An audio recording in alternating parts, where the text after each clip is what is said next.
የካርቦን ልቀት የዓለማችንን የአየር ንብረት ተጽዕኖ የሚያሳድሩ ነገሮች መካከል አንደኛው ነው።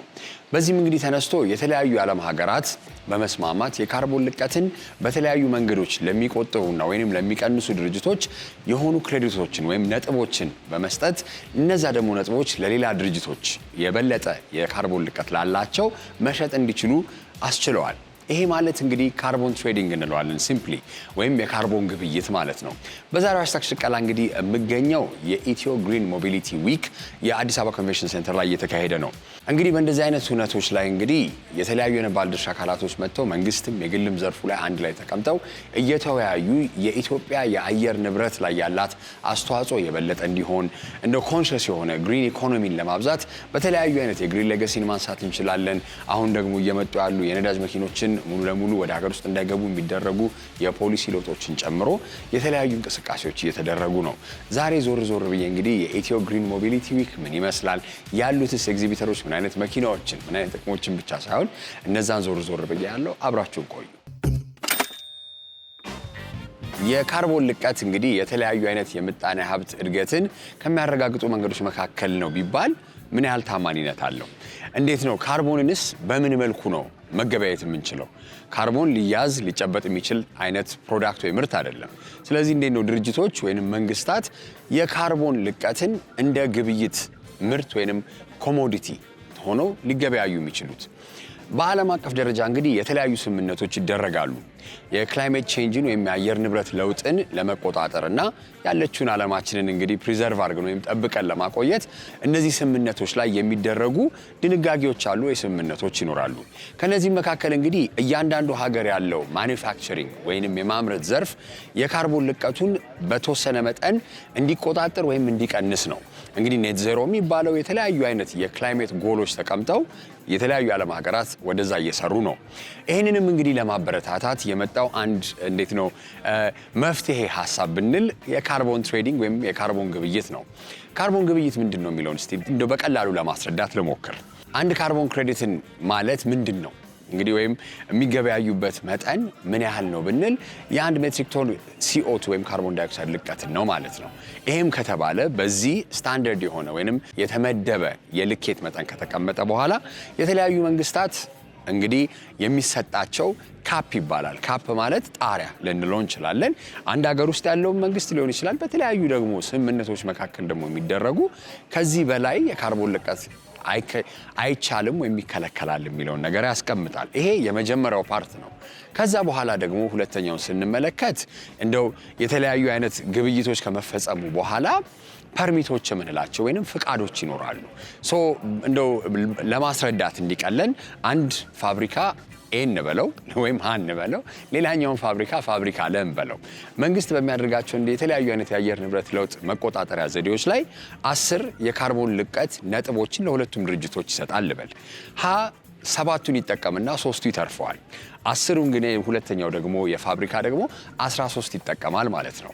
13 የሚጠቀምበት እንግዲህ ምክንያት አሮጌ ማሽኖች ከመጠቀም አንጻር የተለያዩ አይነት እንዴት ነው ለአየር ንብረታችን የሚጎዱ መንገዶችን በመጠቀሙ ሊሆን ይችላል።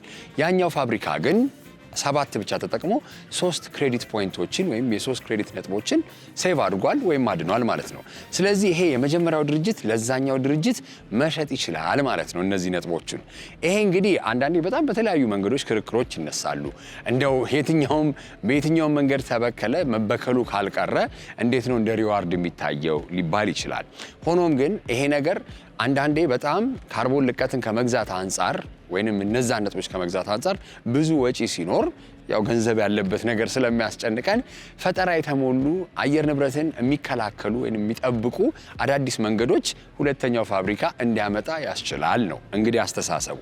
ስለዚህ አራቱን ኤሌመንቶች ስንመለከት እንግዲህ ካፕ የምንለው ወይንም ጣሪያው፣ ሁለተኛ ፐርሚት የምንለው ወይ ፍቃድ፣ ሶስተኛው ደግሞ ትሬዲንግ ወይም በሁለቱ ፋብሪካዎች መካከል በጣም የተጠቀመው ትንሽ ከተጠቀመው እንዲገዛ፣ ትንሽ የተጠቀመው ሸጦ ደግሞ የበለጠ ገቢ እንዲያገኝ የሚያስችለው ትሬዲንግ፣ አራተኛው ደግሞ ኢንሴንቲቭ የምንለው ወይም ማበረታቻዎቹን ስንመለከት ሁለቱም ድርጅቶች እንግዲህ የአየር ንብረት ለውጥን ለመቆጣጠርም እንበለው ለመከላከልም የሚያደርጓቸው ፈጠራ የተሞላባቸው መንገዶችን እንዲያስቡ ማድረጋቸው ነው። በዓለም ደረጃ እንግዲህ ካርበን ትሬዲንግ በተለያዩ ሀገራት አሜሪካን ማንሳት እንችላለን፣ ለንደን፣ ቻይና በርካታ እንዲያውም አንዳንዴ ወደ አፍሪካ ሀገርም ስንመጣ እንግዲህ ኬንያ ላይም በተወሰነ መልኩ ተደርጎ ነበረ። ይህንን የሚደረገው እንግዲህ እያደጉ ያሉ ሀገራት ላይ ያለው የማኒፋክቸሪንግ ዘርፍ በጣም ትልቅ ስላልሆነ የኛ የካርቦን ልቀት ዴቨሎፕድ ከምንላቸው ወይም በጣም ካደጉ ኢንዱስትሪያላይዝድ ከሆኑ ሀገራት ጋር ሊወዳደርም አይችልም። ስለዚህ እነሱ የተቀመጠላቸውን ግብ መምታት ሲያቅታቸው ከኛ በተወሰነ መንገድ የካርቦን ልቀት ነጥብ ወይንም ፍቃድን በመግዛት ያንን ነገር ለማቻቻል ይሞክራሉ ማለት ነው። በአጠቃላይ ግን ስንመለከተው ሁሉም እንግዲህ የሚወጣው እኛ የምንተነፍሰው አየር ላይ እስከሆነ ድረስ ማንም ለቀቀው እንግዲህ ካርቦን ልቀቱ አልቀረም ማለት ነው። ሆኖም ግን በጊዜ ሂደት እያንዳንዱ ሀገር የምንበለው እያንዳንዱ ፋብሪካ ያለውን የካርቦን ልቀት በመቀነስ የተሻለ የአየር ንብረት ሁኔታ እንዲኖር ያስችላል ነው። እንግዲህ ይህንን ያህል እንግዲህ ስለ ካርቦን ትሬዲንግ ካስረዳው እንደ መነሻ ስለሆነ ዛሬ የምገኘው ቅድም መነሻ ላይ እንዳልኩት የኢትዮ ግሪን ሞቢሊቲ ዊክ ላይ ነው። እንግዲህ የምታያቸው እንዳለ ኤሌክትሪክ ቬሂክሎች አሉ። እንደ አማራጭ ደግሞ ነዳጅን ኦልተርኔቲቭ ሶርስ ኦፍ ኤነርጂ ተብሎ የኤሌክትሪክ ኃይልን የሚጠቀሙ ተሽከርካሪዎችን በርካታ አስመጪዎች ይዘው ገብተዋል። ከዛም ደግሞ ጎን ለጎን ኤሚሽን ቱ ኢንቨስትመንት ወይንም ከካርቦን ልቀት ወደ መዋለ ንዋይ ፍሰት የሚልም ደግሞ ፓነል ዲስከሽን እየተካሄደ ነው። እዛም ገብቼ እንግዲህ የተወሰኑ ነገሮችን ይዤ ለመወያየት ሞክራለሁ። የትራንስፖርት ጥያቄ ሲነሳ ነዳጅ ጠፋ፣ ከዛ ደግሞ ተወደደ። ይህም ደግሞ ጎን ለጎን ደግሞ የአየር ንብረት ለውጥን ከመከላከል አንጻር በኤሌክትሪክ የሚነዱ መኪኖች እንደ ጥሩ አማራጭ ታይተዋል። ከተማችን ውስጥ እንግዲህ ደግሞ በርካታ ኤሌክትሪክ ቬሂክልስ ደግሞ መጥተዋል። ዛሬ የምገኘው እንግዲህ የኢትዮ ግሪን ሞቢሊቲ ሳምንት ላይ አዲስ አበባ ኮንቬንሽን ሴንተር ያዘጋጀው ግንዛቤ ማስጨበጫ የመተዋወቂያ ሁነት ላይ ነው። አንድ ወጣት እኔ እናንተ እንኳን የምንተዋወቀው በሌላ ስራ ነው፣ ዛሬ እዚህ ተገናኝተናል። አንድ በጣም የሚገርም መኪና እያሳየ ነበረ። ኤአይ ሰፖርት አለው ብለኸኛል። በድምጽ በር ሲከፈትና ሲዘጋ ይቻለው ብዙ ነገሮች አይደለ? እስቲ ይሄንን ሞዴል ብታስረዳኝና ያለውን ነገር። እሺ መጀመሪያ ይህንን መኪና ያስመጣው ማርኮን ካር ኢምፖርተር ይባላል። ላለፉት 15 ዓመታት የተለያዩ መኪኖችን በማስመጣት እንታወቃለን። አሁን ደግሞ መንግስት በሰጠን አቅጣጫ መሰረት ላለፉት 5 ዓመታት ከዋና አምጪው ካምፓኒ አምራች ካምፓኒ ወደ ሀገር ውስጥ በማስገባት እንገኛለን። ዛሬ ደግሞ ይዘን የመጣ ነው የ2025 ቤስት ካር ዲዛይን አዋርድ አሸናፊ የሆነችውን የጁዲ 01 ማክስ የምትባል መኪና ነች።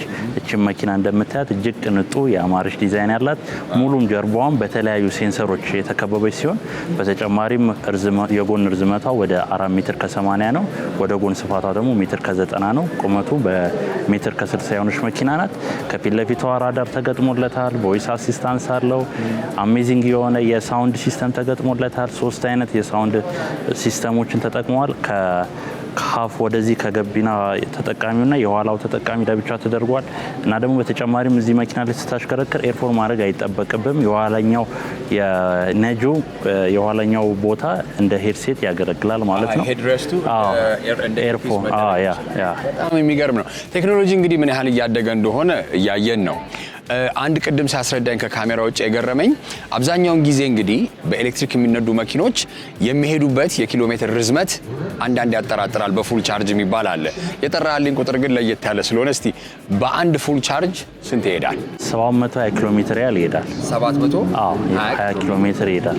ይህንን እንግዲህ ማየት እንግዲህ አብዛኛው 400 450 አካባቢ ነው። ይህንን ያክል እንግዲህ ልዩነት እንዴት ነው የመጣው? በዲዛይን ነው? በምንድን ነው? በባትሪ ደረጃ አሁን ይህ መኪና የባትሪ ካፓሲቲው 100 ኪሎዋት አወር ነው። ይህም ማለት ተለቅ ያለ የቻርጅ እድሜ ይኖረዋል። በተጨማሪም ደግሞ የሆርስ ፓወሩ ወደ 354 የፈረስ ጉልበት ያለው መኪና ነው። እንዲሁም የቶርክ የመንጠምዘዝ የመመንጨቅ አቅሙ ደግሞ ወደ 349 ነው። ይህም ማለት መኪናው ትልቅ የሆነ ኢነርጂ ሶርስ አለው ማለት ነው። በተጨማሪም ሪዘርቭ ቻርጀር ቦታ አለው። ኢቭን እንኳን መንገድ ላይ ቻርጅ ብንጨርስ እንኳን ባካፕ ቻርጀር ያላቸው መኪና ነው። እንዲሁም በተጨማሪ አሁን ላይ የኤሌክትሪክ መኪኖች እስከ 920 እስከ 1200 ኪሎ ሜትር መልክ እየመጡ ይገኛሉ ማለት ነው። በጣም አሪፍ ነው። በጣም ደስ ይላል። ከስፒድ አንጻር ደግሞ ፍጥነትም ላይ እንግዲህ እኔ ያው የመኪና ኢንቱዚያስት ስለነበርኩኝ የቡጋቲ ቬሮን ላይ ያየሁት አንድ ዲዛይን አለ። አውሮፕላኖች ሲበሩ ያው ክንፋቸው ላይ ያለው ፍላንክ በመንቀሳቀሱ ነው አይደለ? ያንን ነገር ናቪጌት የሚያደርጉት ፍጥነትን በጨመረ ቁጥር እንግዲህ የተለያዩ ተሽከርካሪዎች ከጀርባ የሚገጠምላቸው እንደ ክንፍ ነገር ነው አይደለ ያለው? እስቲ እሱን አስረዳኝ። እሱኛው ደግሞ እቺ መኪና በፎርሙላ 1 ዲዛይን አይነት የተሰራችው የስፖርት ካር አይነት ነች። በጣም በፍጥነት በምንነዳበት ጊዜ ራሱን እንደ የኋለኛው ክፍሏ ትከፈታለች ማለት ነው። ራሱን መንገዶችን አዳፕት አድርጎ የኋለኛዋን ኤርክራፍቷን ነገር ከፍ አርግቶ ያወጣታል ማለት ነው። መሬት በመቆንጠጥም እንግዲህ የተለያዩ ፍጥነትም ሲጨምር አንዳንዴ ከፍ እንዳይል ያደርገዋል፣ ወደ መሬትም ይይዘዋል። ስለዚህ በጣም አሪፍ ነው። እንግዲህ 2024 መጨረሻ ወይ 2025 ሞዴል ነው የሚባለው። ዋጋ ስንት ነው ልበል? እስካሁን ዋጋ አልወጣለትም። በተጨማሪ ደግሞ ይህ መኪና ያልነገርኩ ነገር ከኛ ቁጥጥር በሆነበት ውጪ ሰው ቢገባ መኪና ቢገባ ራሱን ቀጥታ ብሬክ አድርጎ መያዝ ይችላል ማለት ነው። እነዚህ መኪኖች ከፍጥነት ከኤሌክትሪክ ኃይል ምንጭነት ውጪም ከአደጋ ከመቀነስም ትልቅ አስተዋጽኦ አላቸው። በጣም አሪፍ። ቴንኪው ለቆይታችን። በጣም አመሰግናለሁ። መልካም ቀን። እንደ አውሮፓውያን አቆጣጠር በ2015 ፓሪስ ላይ የተካሄደው የአየር ንብረት ጥበቃ ኮንቬንሽን ላይ የዓለም ሀገራት ያስቀመጧቸው ጎሎች ወይም ግቦች አሉ። ከነዚህ መካከል እንግዲህ አንደኛው በአመታዊ ጭማሪ ወይንም ግሎባል ቴምፕሬቸር የምንለው ዓለም አቀፍ የሆነው የሙቀት መጠን ከ1 ዲግሪ 1.5 ዲግሪ ሴንቲግሬድ በላይ እንዳይሆን ለመቆጣጠር ነው። ከዚህም በላይ ደግሞ የተለያዩ አይነት ጎሎች ወይም ግቦችን አስቀምጠው የዓለም ሀገራት የተለያዩ አይነት ፖሊሲዎችን በመቀየር ዛፎችን በመትከል እንችላለን አጠቃላይ የሆኑ እንቅስቃሴዎች በማድረግ የአየር ንብረት ጥበቃ ላይ የተሰራ ነው። ዛሬ እንግዲህ ያው ቅድም መግቢያ ላይ እንዳልኩት የምገኘው የኢትዮ ግሪን ሞቢሊቲ ዊክ ላይ ሲሆን አሁን ከአንድ እንግዳ ጋር ተገናኝቻለሁ። እባክዎትን እስቲ ስሙትና የስራ ድርሻውን ያስተዋውቁልኝ መጀመሪያ። እሺ፣ ስሜ ዘንጋው ይታይ ይባላለሁ። በትራንስፖርትና ሎጂስቲክ ሚኒስቴር የአየር ንብረት ለውጥ ከፍተኛ ባለሙያ ነኝ። እሺ፣ በጣም አመሰግናለሁ ለጊዜዎት መጀመሪያ። እኔም አመሰግናለሁ። ኢትዮጵያ እንግዲህ ከ2015 ላይ በተደረገው ስምምነት ቶፕ ፐርፎርመር ከሚባሉ 3 ሀገራት ወይም ተቀምጣ ነበረ። ባሳለፍነው ሐምሌ ላይ መሰለኝ ወጣ ነገር። እስቲ እነዛን ነገሮች አቺቭ ለማድረግ ወይንም እዛ ደረጃ ላይ እንድደርስ የተደረጉ ለውጦች ምን ይመስላሉ? በትራንስፖርቱም ዘርፍ ላይ ቢሆን እንግዲህ እንደ ሀገር የዓለም የሙቀት መጠን ከተቀመጠው ስታንዳርድ ወይም በስምምነት በተደረሰው መሰረት ከዛ በላይ እንዳይሄድ ሀገራችን ኢትዮጵያም ይህንን ስምምነት የተቀበለች ሀገር ስለሆነች ይህንን ለመተግበር የሚያስችሉ መጀመሪያ በሀገር ደረጃ የሰነድ ዝግጅቶች ናቸው የተዘጋጁት። መጀመሪያው የሲአርጂ ሰነድ ነበረ። ከዛ በኋላ ኤንዲሲ አፕዴትድ ኤንዲሲ 2 እያለ አሁን ደግሞ በዚህ በያዝነው ዓመት ደግሞ ኤንዲሲ 3 ላውንች ተደርጓል። ይሄ ምንድነው? በሁሉም ሚሽንን የሚያመነጩ ሴክተር መስሪያ ቤቶች የተለዩ ሴክተር መስሪያ ቤቶች በዚህ ኤንዲሲ ላይ የራሳቸውን ታርጌት አስቀምጠዋል። ይሄን በኤንዲሲው ዶክመንት ላይ በዚህ ከኤንዲሲ ዶክመንት ላይ ታርጌት ካስቀመጡት ተቋማት አንዱ ደግሞ ትራንስፖርትና ሎጂስቲክ ወይም የትራንስፖርት ዘርፉ ነው። ስለዚህ ከትራንስፖርት ዘርፉ የሚለቀቀውን የሙቀት አማቂ ጋዝ ለመቀነስ በዘርፉ የተለያዩ ሌጋል ፍሬምወርኮች ተዘጋጅተው በእነዛ መሰረት ታርጌቶች ተቀምጠው ወደ አክቲቪቲ ተገብተው አሁን ስራዎች እየተሰሩ ነው ያሉት። በዚህ ሰነድ ውስጥ ካስቀመጥናቸው ፒላሮቹ 3 ፒላሮችን ነው ያስቀመጥነው። በትራንስፖርት ሴክተሩ ኢሚሽንን ሊቀንሱልን ይችላሉ ብለን የተቀመጡ በኤንዲሲው ላይም አሁን እኛ ደግሞ በዚህ ዓመት ባጸደቅነው የኢትዮጵያ ኢሞቢሊቲ ስትራቴጂ ላይ 3 ፒላሮችን አስቀምጠናል። አንደኛው ተሽከርካሪዎችን የኤሌክትሪክ ኃይል ወይም ታዳሽ ኃይል ተጠቃሚ እንዲሆኑ ማድረግ ነው። ሁለተኛው ደግሞ የብዙሃን ትራንስፖርትን ተግባራዊ ማድረግ ነው፣ ማስፋፋት ነው። ሶስተኛው ሞተር አልባ ትራንስፖርት የምንለውን የሳይክልና ወኪንግ እነዚህን 3ቱን ፒላሮች በመተግበር ከትራንስፖርት ዘርፉ የሚለቀቀውን የሙቀት አማቂ ጋዝ መጠን መቀነስ እንችላለን ብለን ነው። ስለዚህ እነዚህን ፒላሮች የየራሳቸው ስትራቴጂ ተቀምጦላቸዋል። አንደኛው የትራንስፖርት ቅድም እንዳልኩ የኢትዮጵያ ሞቢሊቲ ስትራቴጂ ነው። የሞተር አልባ ትራንስፖርት ስትራቴጂም የራሱ ተቀምጧል። የማስ ትራንስፖርትም እንዲሁ በተመሳሳይ የማስተግበሪያ ስትራቴጂዎች ተዘጋጅተው እየተተገበሩ ነው የሚገኙት። ስለዚህ በትራንስፖርት ኤሌክትሪፊኬሽኑን ወይም የትራንስፖርቱን ወደ ኤሌክትሪክ ማስፋፋት በሚመለከት እስካሁን ድረስ የተለያዩ የመንግስት የፖሊሲ ኢንተርቬንሽኖች ተደርገዋል። ከታክስ ነፃ እንዲገቡ ወደ ሀገር ውስጥ ተደርገዋል። የኤሌክትሪክ ተሽከርካሪዎች ወደ ሀገር ውስጥ ሲገቡ ታክስ ፍሪ እንዲሆኑ ተደርገዋል። እሱም ብቻ ሳይሆን ለኤሌክትሪክ ተሽከርካሪዎች አገልግሎት የሚውለው የቻርጅ ማድረጊያ ወይም የኃይል መሙያ መሰረተ ልማቱን ለመገንባት የሚያስችሉ ቁሳቁሶች ወደ ሀገር ውስጥ ሲገቡ ማሽኖችና ሌሎች ተያያዦችም እነዚሁ በተመሳሳይ ከቀረጽ ነፃ እንዲሆኑ ተደርጎ አሁን የኤሌክትሪክ ተሽከርካሪዎች በሀገራችን ሆነ በስፋት እየታዩ ነው ያሉት። እንደው መነሻ ላይ 100% በነዳጅ የሚጠቀሙ ተሽከርካሪዎች እኛ ሀገር ላይ ኢትዮጵያ እንዲያውም የመጀመሪያዋ በዓለም ሀገር እንደዛ ነው የከለከለችው። ሆኖም ግን አብዛኛውን ጊዜ ደግሞ ስንመለከት አሁንም ያው የኤሌክትሪክ ቬሂክሎች እየበዙ ቢመጡም አብዛኛውን ደግሞ የነዳጅ መኪኖች አሉ። ስለዚህ አሁን ያንን ልቀት ለማመጣጠን ሀገር ውስጥ ደግሞ ወይም ስምሪት ላይ ያሉ ደግሞ የነዳጅ መኪኖች ላይስ ምን አይነት ማሻሻያ ወይንስ ማስተካከያ ነገሮች ተቀምጠዋል? አሁን በስራ ላይ ያሉ በነዳጅ የሚሰሩ ተሽከርካሪዎች ሚሽን ስታንዳርድ ወጥቶላቸዋል። ስታንዳርዱ ተዘጋጅቶ አስፈጻሚ መመሪያ ተዘጋጅቶ ኦልሬዲ ወደ ስራ ተገብቷል። ስለዚህ እያንዳንዱ ተሽከርካሪ ምን ያህል መልቀቅ እንዳለበት ገደብ ተዘጋጅቶለታል ማለት ነው። ስለዚህ ይሄ አመታዊ ምርመራ ሲካሄድ የቴክኒክ ምርመራ ለቦሎ የምናደርገው ምርመራ ሲካሄድ አንዱ መስፈርት ምን ያህል ኢሚሽን ስታንዳርዱን ፊት ያደርጋል የሚለው አንዱ መስፈርት እሱ ነው። በዛ መሰረት ቴክኒካሊ ይመረመራል፣ የጋዝ ልቀቱ ይለካል። ፊት የማያደርግ ከሆነ ሌሎች ይሄንን ሊያስተካክሉ የሚችሉ ቴክኖሎጂዎችን እንዲጠቀም አስገዳጅ ይሆናል። ወይም ሌሎች ሰርቪስ ማድረግ ካለበት ደግሞ ሰርቪስ ማድረግ ይጠበቅበታል። ሶስተኛው በነዳጅ እየሰራ ያለ ተሽከርካሪ ወደ ኤሌክትሪክ መቀየር የሚቻልበት ቴክኖሎጂ አለ። ኦልሬዲ ሰነዶች ተዘጋጅተው አሁን ወደ ስራ ተገብቷል። እዚህም ለኤግዚቢሽንም ተቀይረው በነዳጅ የሚሰሩ ተሽከርካሪዎች ወደ ኤሌክትሪክ ተቀይረው እዚህ ኤግዚቢሽን ላይ እየታዩ ነው። ስለዚህ እንደነዚያም ወደ ኤሌክትሪክ የሚቀየርበት አሰራር አለ። በዛ መሰረት አሁን ስራ ላይ ያሉትንም ማስተካከል የሚቻልበት ኦፖርቹኒቲ አለ። ከዛ ባለፈ ወደፊት የእድሜ ገደብ በጣም ብዙ አመት ያገለግሉ አሉ። እነሱ አሁን ስታንዳርዱን ፊት እንዲያደርጉ እየተሰራ ነው። እንደው ካርቦን ትሬዲንግ ወይም የካርቦን ግብይት ያደጉ ሀገራት ላይ ተለምዷል። አሜሪካን ማንሳት እንችላለን፣ ቻይናን ማንሳት እንችላለን፣ በዘርፍ ስለሚገናኝ እኛስ ሀገር ያለው የካርቦን ግብይት በጣም እንደው አንዳንዴ ሃይብራዊ ይሆናል ወይም ውስብስብ ሊመስለን ይችላል። እሱ ያለው እድል ምንድን ነው? ውስብስብ አይደለም። በእርግጥ እንደዚህ ይሄንን የምንተገብርበት ሰነድ ያስፈልጋል። ዝም ብለን የምንገባበት አይደለም። ግን በአሁኑ ወቅት የፕላንና ልማት ሚኒስቴር የካርቦን ፋይናንስ ስትራቴጂ አጸድቋል፣ ተዘጋጅቶ ጸድቋል። ስለዚህ በዛ መሰረት ፕሮሰሶች አሉ፣ ፕሮሲጀሮች አሉት። እንዴት ነው ወደ ካርቦን ማርኬት የምትገባው?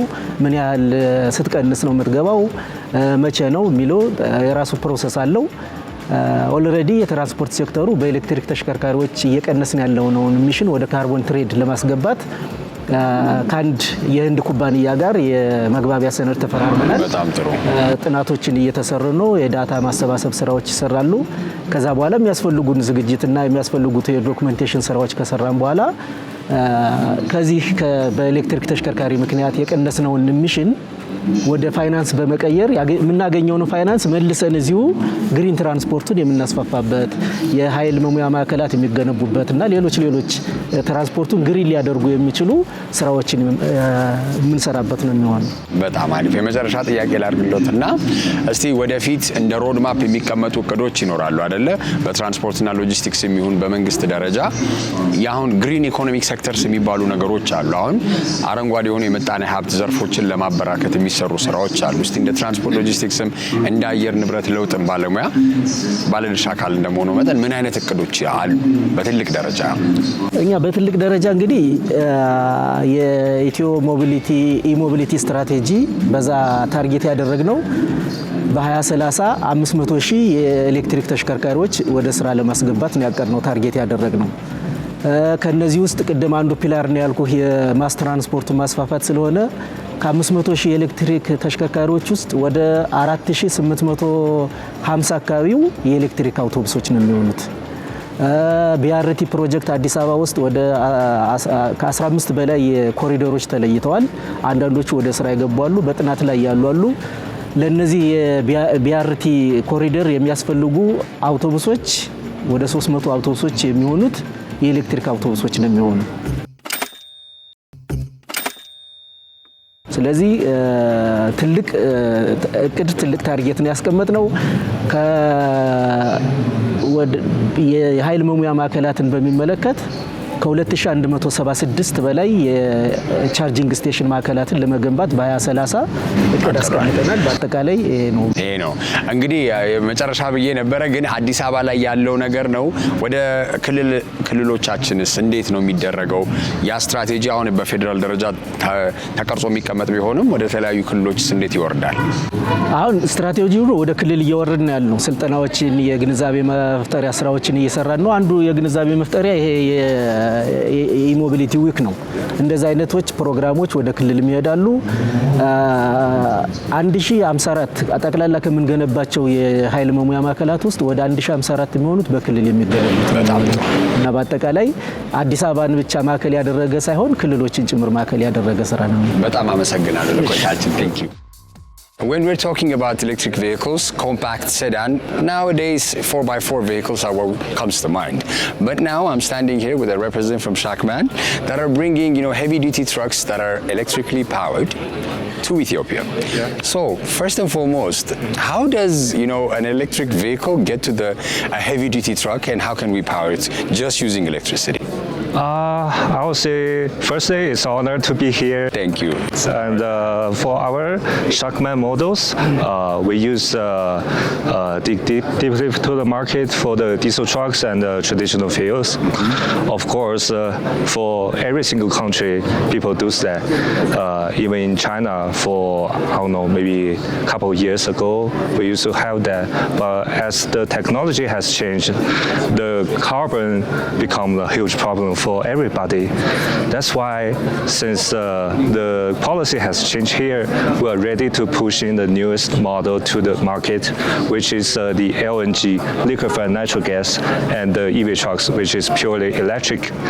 As you mentioned, the electric has lower noise to the public, especially for the constructing, and also it saves a lot of times for people who work there, because when it goes to the charging, it is more convenient to the diesel or natural gas. And what I can mention is the newest model has yet to come. It's determined to have a better environment, to make a better environment friendly in Ethiopia market. Also, right now we're not just focused on the trucking. We're not only selling the trucks. We offer you from the beginning to the end, the whole stack of heavy-duty solutions. Oh, nice. For every desire. So whatever there's needed, Shakman will always be there. That's nice. So can you please explain on the heavy-duty solutions? When you're saying heavy-duty solutions, what is it? Is it maintenance, repair, spare parts? It's gonna be everything. Oh, the entire supply chain? Yeah. Especially when we're pushing the EV trucks here, we all know how important the spare part is. Definitely. Also the battery. Yeah, it's important to maintain the battery to have a best performance in each different markets. That's why our headquarters asked us to have a strategy called One Country, One Strategy. So for every strategy, especially in Ethiopia market, it's just specifically for the Ethiopia market.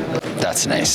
So, like, what are your, like, you know, your best features, if I may ask, in one of your, like, EV heavy-duty trucks? Best features.